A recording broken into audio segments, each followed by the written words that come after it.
morning and welcome to Love Every Moment, coming to you today from 1880 Town in South Dakota. Today's verse is the final verse of the book of 1 John. It is chapter 5 verse 21.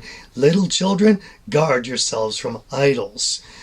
Well, it's a very short verse, and really it's a postscript considering we had the climax last week, and I have the link up here. And it seems unusual to end this book about love with this statement here: guard yourselves from idols. It's not, well, God bless you, sincerely, John. So why would he end this book with this parenthetical warning here at the end? Well, let's dive into that. First of all, when it says guard yourselves from idols, we have to get out of our head the old-fashioned idol image of, say, a golden calf or some statuette or something. Let's redefine it as an idol being anything in our lives that we love more than God. And so it's a good idea to do an exercise to see, is there something in our lives that we love more than God? So let's do that together, shall we? Do we love God more than our bank accounts? I like to think of two people that Jesus talked to. One was the rich young ruler, whom Jesus said, you need to sell all your goods, give it to the poor, and come and follow me. Well, that rich young ruler went away disappointed. He loved his pocketbook more than he loved God. But in contrast, there was Zacchaeus, the tax collector, who proactively came to Jesus and said, look, I'll give half my money to the poor, and if I've defrauded anyone, I'll give them 5 times back, or something like that. So he showed that he loved God more than his bank account. Do we love God more than our job? A lot of us find our identity in our job rather than our relationship with Him. But maybe God wants us to leave that job and perhaps even take a lower paying job somewhere else because it might really be for the best in the long run.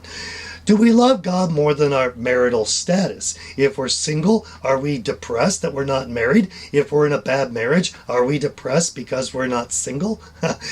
I like to think of the story of Hosea.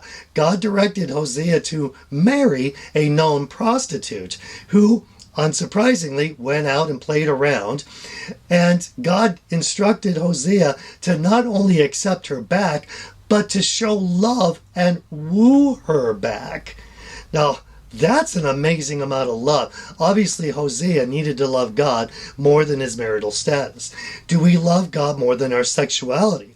If we're homosexual or heterosexual, do we love God more than that part of us? Do we love Him so much that we love Him more than porn or something that would lead us astray from a true and correct sexual relationship?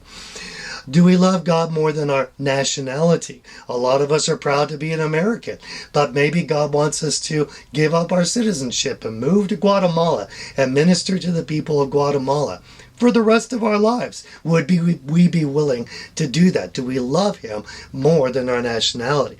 Do we love Him more than our politics? If we're a Republican, would we be willing to sit down with a Democrat and just listen and love that person and not get into some political debates? Do we love Him more than our freedom? Remember, a lot of the disciples were jailed and unjustly jailed, but they were willing to give up their freedom for the sake of God. Are we willing to give that up?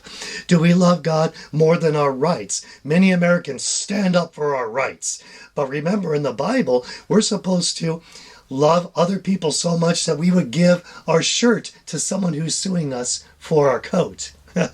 Do we love Him more than our diet? I like to think of Daniel and his 3 friends who willingly gave up meat and ate vegetables, presumably for the rest of their lives. Do we love Him more than our diet?